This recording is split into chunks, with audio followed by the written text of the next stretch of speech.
শুভ সকাল বন্ধুরা। আজকের দিনটা অন্য দিনের চেয়ে অনেকখানি আলাদা। আজকে আমরা সপরিবারেই বেরিয়ে পড়েছি কাশ্মীর যাত্রার উদ্দেশ্যে। তাই সকাল সকাল তড়িঘড়ি করে রওনা। এখন আমরা গাড়িতেও উঠে পড়েছি আর ধরেছিলাম বালির রাস্তা। এই তো দক্ষিণেশ্বর পার হলাম, এখন চলছি বিবেকানন্দ সেতু হয়ে হাওড়ার উদ্দেশ্যে। কি অপূর্বই লাগছে চারদিকটা। আসলে অন্যান্য দিনের মতো ব্যস্ততা তো নেই, আজ আছে অল্পখানি, তা তো সে ঘুরতে যাওয়ার।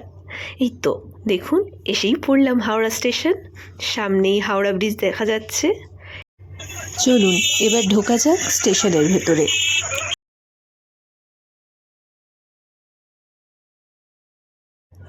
এই যে দেখতে পাচ্ছেন, চলে এসেছি আমরা স্টেশনের ভেতরে।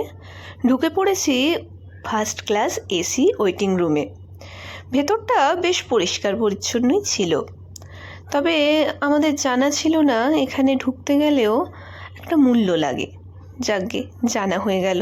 আর এই যে দেখছেন আমাদের সব বড় বড় লাগেজ, মানুষের থেকে লাগেজের সংখ্যা বেশি বই কি।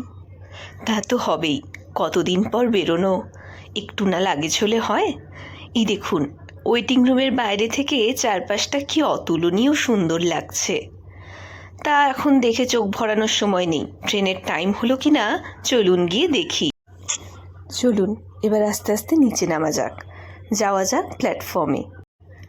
এই তো আমাদের ট্রেনও এবার ছেড়ে দিল।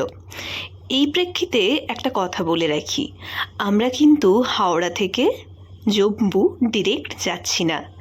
আমরা ফার্স্টে কুম্ভ এক্সপ্রেসে যাচ্ছি হরিদ্বার, হরিদ্বার থেকে আমরা তারপরে যাব জম্মু। প্রায় অনেকখানি রাত হয়ে এসছে, মাঝে আর ভিডিও করা হয়নি। দেখুন ট্রেনের আলো প্রায় নিভে এসছে, সবাই প্রায় শয্যাগত।